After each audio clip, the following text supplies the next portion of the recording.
your defense after maybe the start. What did you think about how it maybe dictated? We just got so far to go. I got to watch the tape. I mean, when you're shooting hooks at the free throw line instead of free throws, and we go 3 for 15.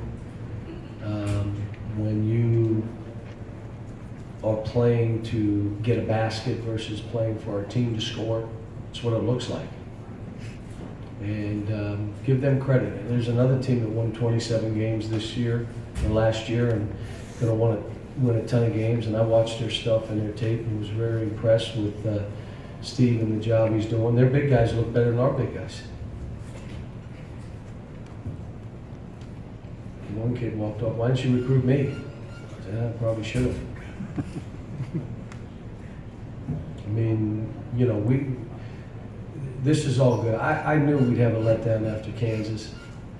But it just shows they're not mature enough to figure all this out, and that every game matters, and you're being evaluated personally and us as a team every game we play. And, you know, guys went out, and I'm just going to go get mine, and when you do that, you just don't look like a very good basketball player. You look like, does he really get it? You get a lot of that kind of play today. Even in the end, I mean, how about just make easy plays? There's a lob, but I got to do a wraparound. Why would you do that? Because I had to show everybody this wraparound. They don't know that I have this in my repertoire. Really. You could have thrown a lob and the guy dunked it right there, but you threw it away and then you went and told the guy he should have caught it. Really. We had a bunch of those today, too. Hey, John, what does Nick have to do to defend without fouling? You're allowed to put an arm bar when the guy has his back to you. So we probably have done a poor job of teaching. He's got two hands on the guy and he's got his hip, you can't.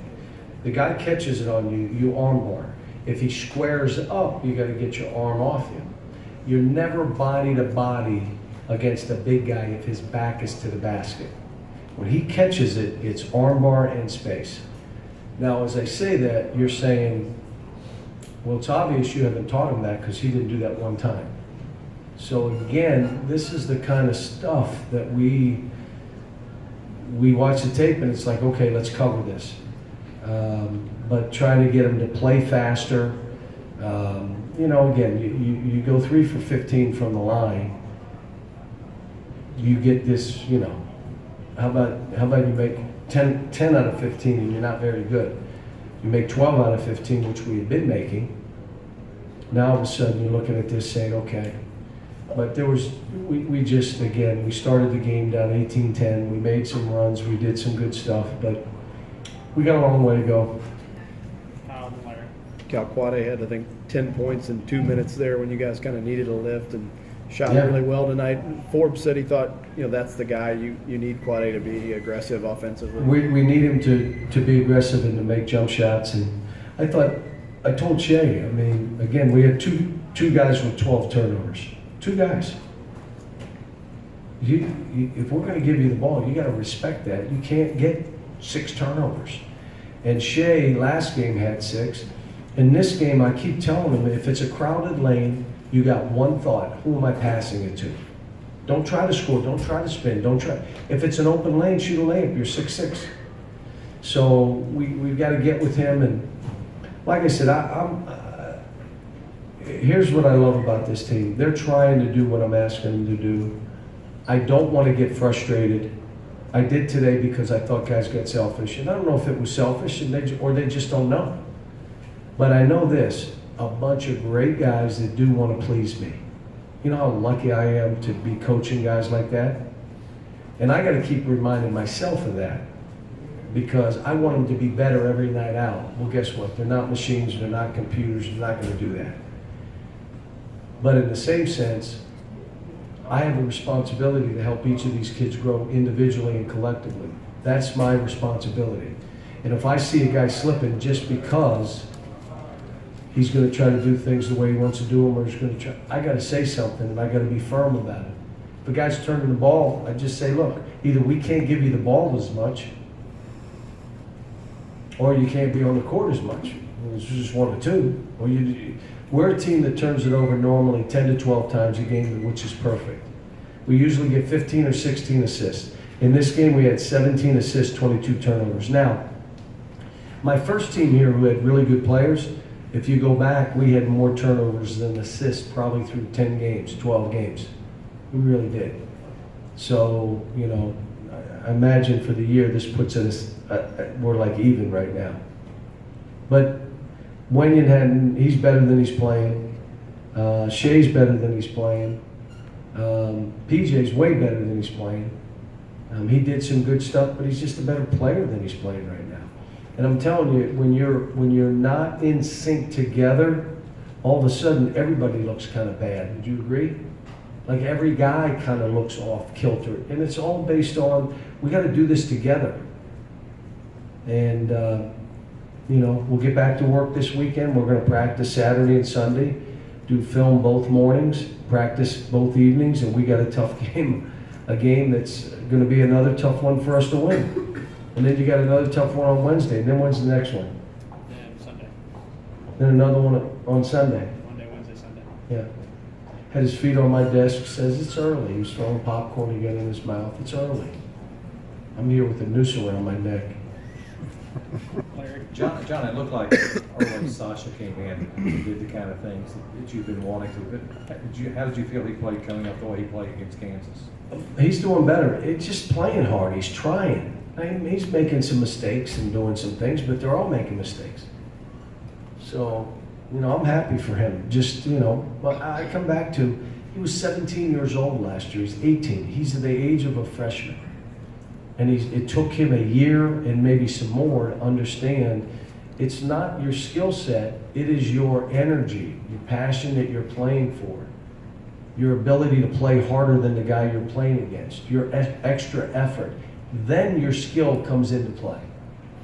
I'm trying to convince this whole team of that. This team has got to be a defensive first team. We got to figure out ways of disrupting the game without, in my opinion, stretching the court all over the place, because we're so big it makes it hard in the half court to get baskets. If you stretch the court out, good teams are going to get open shots. But we should press some, we should do some, but there's other ways of being disruptive other than a, you know, full go pressure. John, all of your teams typically are young and they struggle at the beginning, but they eventually get it. What happens that they get it, and how do you kind of marry up an individual getting it versus the whole team putting it all together finally? It's a process. I would tell our fans, just enjoy this, because I'm the one dying. You should be enjoying it, watching these kids.